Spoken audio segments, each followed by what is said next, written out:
আসসালামু আলাইকুম। Newtech tutorial zone and top world এর পক্ষ থেকে আমি মোহাম্মদ জসিম।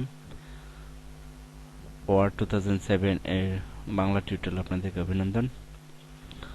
তো গত পর্বে আমরা হোম ট্যাবের সমস্ত কাজগুলো দেখেছি একদম ফাইন রিপ্লেস শেষ পর্যন্ত। আজকে যে কাজগুলো দেখব, ইনসার্ট ট্যাব এর কাজ। ইনসার্ট ট্যাবের মধ্যে প্রথমে আছে কভার পেজ। তো একটি লেকচার শিট বা একটি বই তৈরি করলে কিভাবে একটি কভার পেজ তৈরি করতে হয় এই কাজটি দেখব। তো প্রথমে কভার পেজে ক্লিক করলে অনেকগুলো কভার পেজের নমুনা এখানে দেওয়া আছে, আপনারা পাবেন। এখান থেকে যে কোনো একটি কভার পেজ সিলেক্ট করব, তাহলে আমার ডকুমেন্টে এই কভার পেজের নমুনাটি চলে আসবে। কভার পেজটি আসার পর এখানে লেখা আছে computer sheet Microsoft Word 2007, pick the date. আপনি এখানে একটি ডেট দিয়ে দিবেন। টাইপ দ্য কোম্পানি নেম, আমি দিচ্ছি প্রতিষ্ঠানের নাম।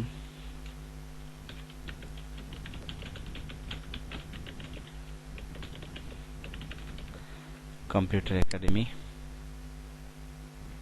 হয়ে গেল কভার পেজ। তো এইভাবে আপনারা এই কভার পেজ অপশন থেকে হেল্প নিয়ে মডিফাই করে নিজের ইচ্ছে মতো কভার পেজ তৈরি করতে পারবেন। এখানে একটি সুন্দর কভার পেজ আছে। একবার একটি নাম দেওয়া থাকলে বাকি অপশনগুলো এখানে চলে আসে। এই জায়গায় আপনার কভার পেজের বিবরণ দিতেও পারেন অথবা এগুলোকে ডিলিট করে দিতে পারেন। নিচের দিকে আছে টাইপ দ্য কোম্পানি নেম। এখানে আমি আমার প্রতিষ্ঠানের নামে একটা অংশ দিলাম।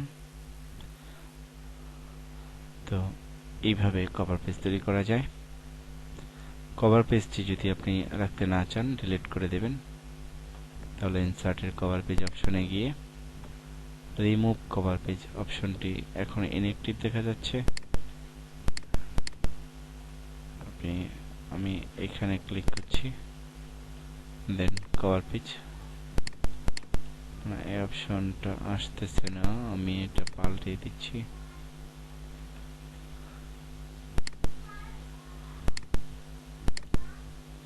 যাই হোক, যে কোনো কারণে হোক কভার পেজের অপশনটা আসতেছে না।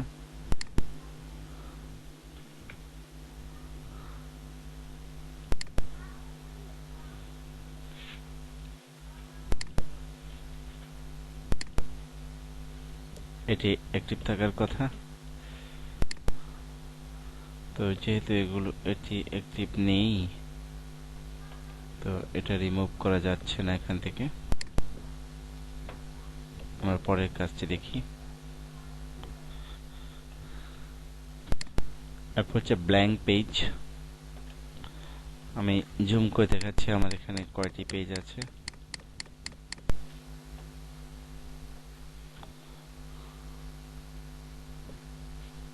আমার এখানে 6টি পেজ আছে, মোট 6টি পেজ। এই পেজের আমি এখানে ক্লিক করলাম, বা এটার পরে যদি আপনি একটা ব্ল্যাঙ্ক পেজ দরকার হয় এটা অন্য পেজে চলে যাবে। Just click on blank page. তাহলে দেখুন এখানে কার্সার রাখার কারণে এখানে একটি ব্ল্যাঙ্ক পেজ এসেছে। আপনি যদি এখানে ক্লিক করে ব্ল্যাঙ্ক পেজে ক্লিক করেন তাহলে এটার পরে একটা ব্ল্যাঙ্ক পেজ আসবে। তো যেখানে কার্সার রাখবো তারপরেই ব্ল্যাঙ্ক পেজটি আসবে। এগুলো আমি ডিলিট করে দিচ্ছি, এই দুটো পেজ।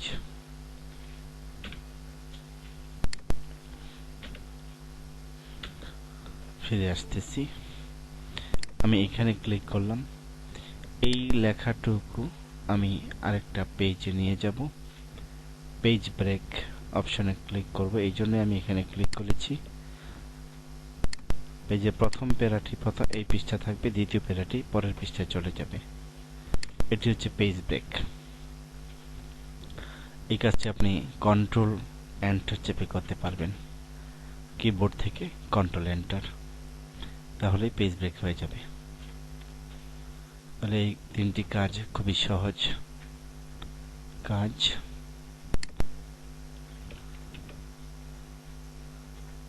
কভার পেজটি ডিলিট হয়নি, রিমুভ কভার পেজ ইনঅ্যাক্টিভ দেখাচ্ছে। আমি বাই ম্যানুয়াল এগুলোকে ডিলিট করে দিয়েছি না যাওয়ার কারণে।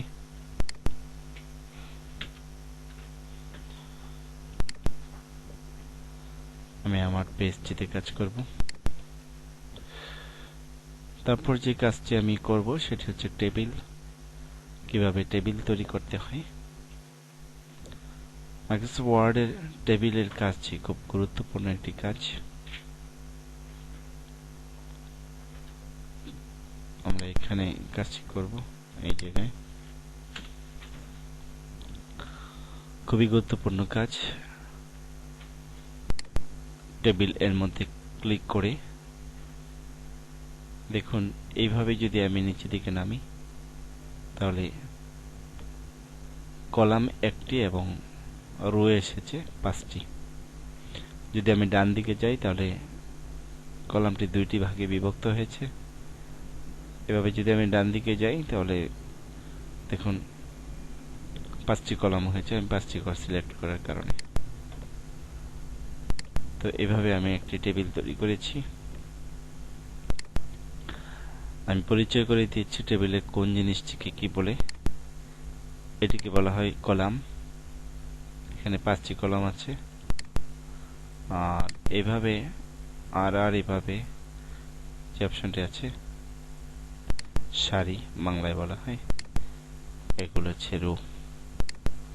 এখানেও 5টি রো আছে। আর এক একটি ঘরকে এক একটি সেল বলা হয়। তাহলে আপনারা জানলেন যে এটিকে বলা হয় কলাম আর এটিকে বলা হয় রো, আর এক একটি ঘরকে বলা হয় এক একটি সেল। তো টেবিল বানানোর সাথে সাথে দেখবেন যে এখানে ডিজাইন এবং লেআউট 2টি মেনু যুক্ত হয়। এই 2টি মেনুর মধ্যে টেবিল সম্পর্কিত সমস্ত কাজগুলো দেওয়া আছে। এখান থেকে কাজগুলো আমরা শিখব। তো যেহেতু আমরা টেবিল তৈরি করেছি সেহেতু টেবিল ডিলিট করাটি আগে শিখব। তো লেআউটের মধ্যে ডিলিট অপশনটি রয়েছে। এখানে এসে যদি আপনি ডিলিট সেলে ক্লিক করেন, ধরুন আমি এই কর্নারের সেলটি ডিলিট করে দিব, এখানে ক্লিক করলেই হবে ডিলিট সেল। তারপর এখানে শিফট সেলস লেফটে ক্লিক করাই আছে, সব সময় এটার মধ্যে ক্লিক করা থাকে। ওকেতে ক্লিক করলে দেখুন একটি সেল চলে গেছে। তো এভাবে একটি ঘরকে ডিলিট করা যায়।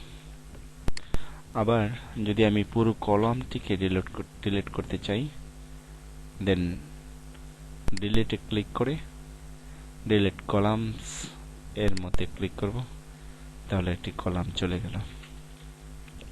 ঠিক তদ্রূপ একটি রো যদি আমি ডিলিট করি, এই রোটিকে আমি ডিলিট করে দিব। নাম্বার 5 নং রো, শুধু ভিতরে ক্লিক করা থাকলেই হবে, ডিলিট রো, তাহলে 5 নং রোটি চলে গেল। তো এইভাবে পুরো টেবিলটিকে ডিলিট করব, ডিলিট টেবিলটি ডিলিট হয়ে গেল।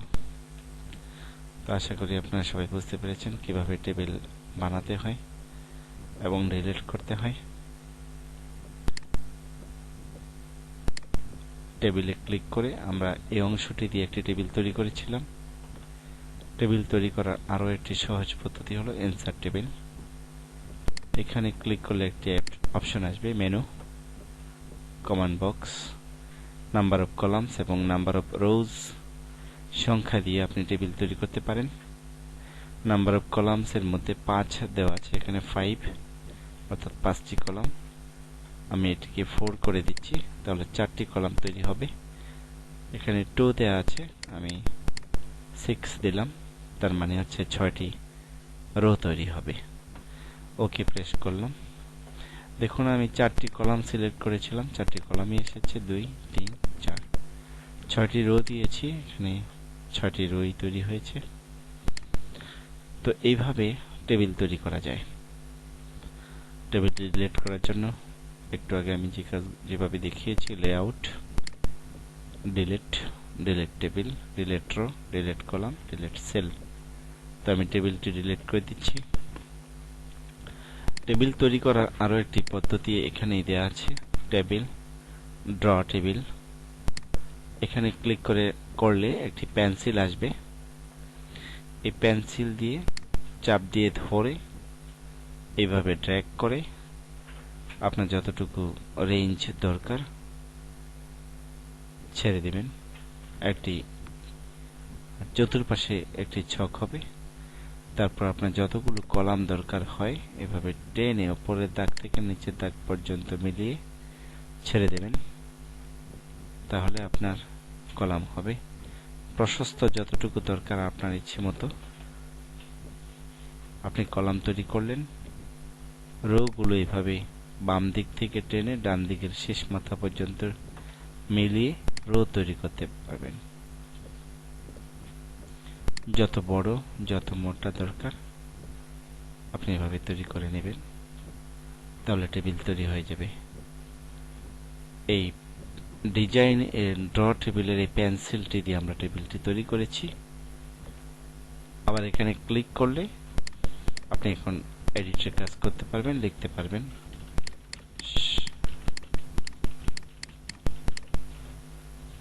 এইভাবে লেআউট, ডিলিট, ডিলিট টেবিল। তো এই পর্যায়ে আপনারা ইনসার্ট এর টেবিলের কাজগুলো দেখলেন। পরবর্তী পর্বে আমি টেবিল সম্পর্কিত আরো বিশদ আলোচনা রাখব। ডিলিটের পর থেকে কিভাবে কলামস, রো ইত্যাদি সংযুক্ত করা যায় এগুলোর উপর আলোচনা রাখব। দেখার জন্য আহ্বান রইল। এই পর্ব থেকে আপনারা যদি কিছু শিখে থাকেন, আমার টিউটোরিয়ালটি যদি ভালো লেগে থাকে তাহলে অবশ্যই সাবস্ক্রাইব করবেন। আজকে এই পর্যন্তই, ভালো থাকবেন। আসসালামু আলাইকুম।